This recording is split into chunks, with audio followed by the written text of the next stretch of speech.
Good morning students. Today I am going to explain you about the transfer section of mammal kidney. Myself Dr. Sabia Khan, Associate Professor Samrat Prithviraj Chauhan, Government College Ajmer.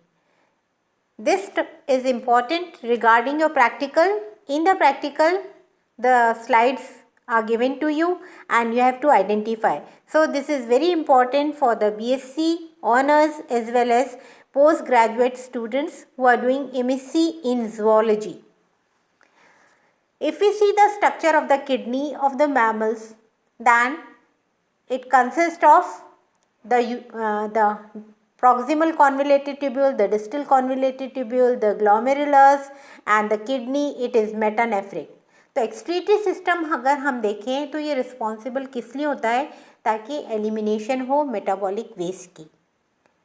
Metabolic waste जो होती है वो different forms में होती है, जैसे nitrogenous waste products in the form of urea, excess of salt है and water.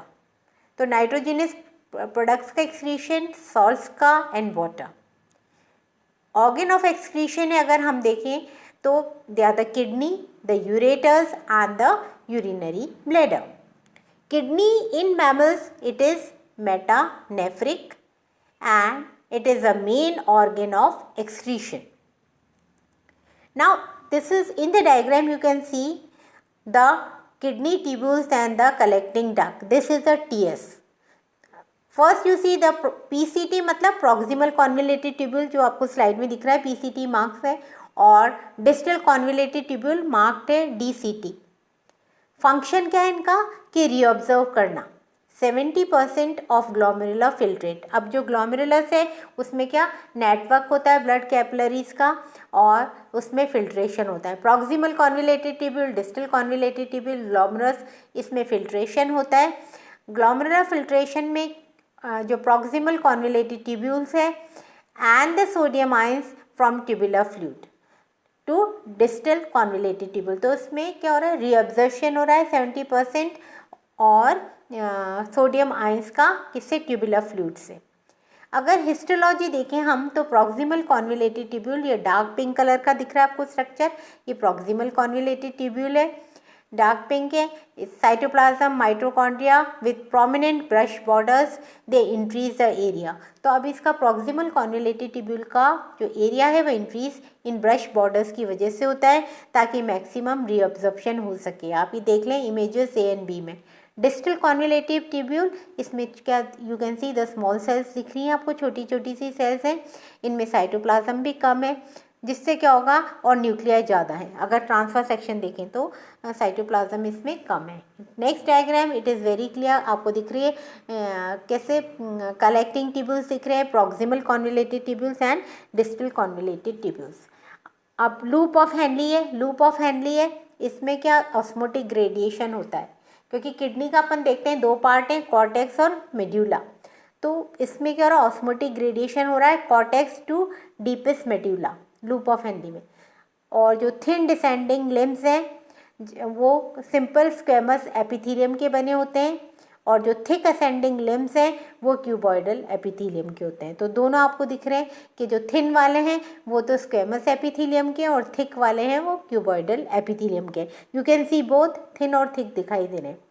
Collecting tubules होती हैं, तो इसमें जो मेन इंपॉर्टेंट थिंग है, वेरी इंपॉर्टेंट इट इज़ कि कलेक्टिंग ट्यूब्यूल्स हैं उनमें no active reabsorption take place.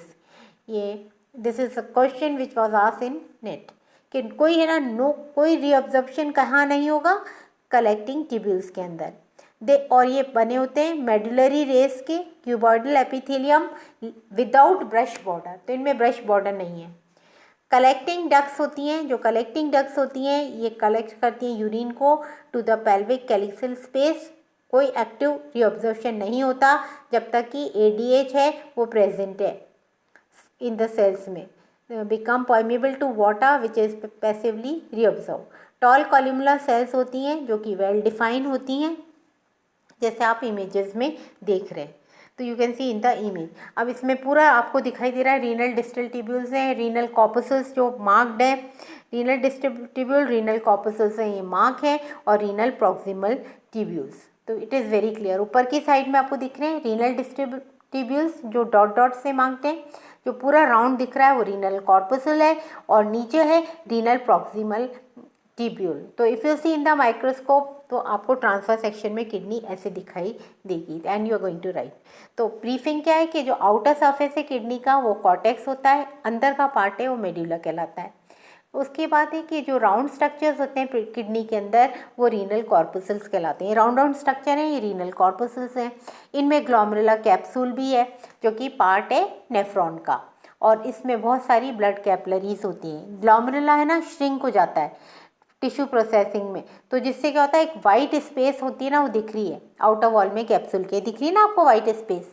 तो वाइट स्पेस है ये रीनल कॉर्पसूल्स को, इससे वाइट स्पेस की वजह से हम रीनल कॉर्पसूल्स को इजीली फाइंड कर सकते हैं। और ये लैंडमार्क है किसके लिए? For identifying renal cortex. जहाँ पे भी वाइट वाइट दिख रहा है ना ये रीनल कॉर्टेक्स का पार्ट है, because that is the only space they are found. और जो अदर सर्फेस है you see in transfer section of various, तो इसमें नेफ्रॉन्स हैं, प्रॉक्सिमल कॉन्वोलेटेड ट्यूब्यूल है, loop of Henle, distal convoluted tubules, collecting tubules and collecting duct. तो ये TS अगर हम देखेंगे तो टीएस में यू कैन सी ये तीनों जो दिख रहे हैं अलग अलग, first images A and B इसमें आपको दिखाई देगा, तो टीएस अपेयर होगा second and third. So you अभी this whole completes the transfer section of mammal kidney, कि मैमल की किडनी का हमने जो देखा और ट्रांसफर सेक्शन पूरा इस तरह से कंप्लीट होता है। और इसमें भी आपको दिख रहा है renal corpuscles, renal proximal convoluted tubule, distal convoluted tubule, glomerulus and the loop of Henle. So we have completed this TS and hope you will be able to identify seeing the pic. But as usual, ending my lecture I used to ask the question which you are going to reply in the comment box. So where does active reabsorption take place in the kidney? If you have any difficulty then you can ask me in the chat box or personally and I am going to solve your difficulties. Till then, goodbye and stay safe. Thank you.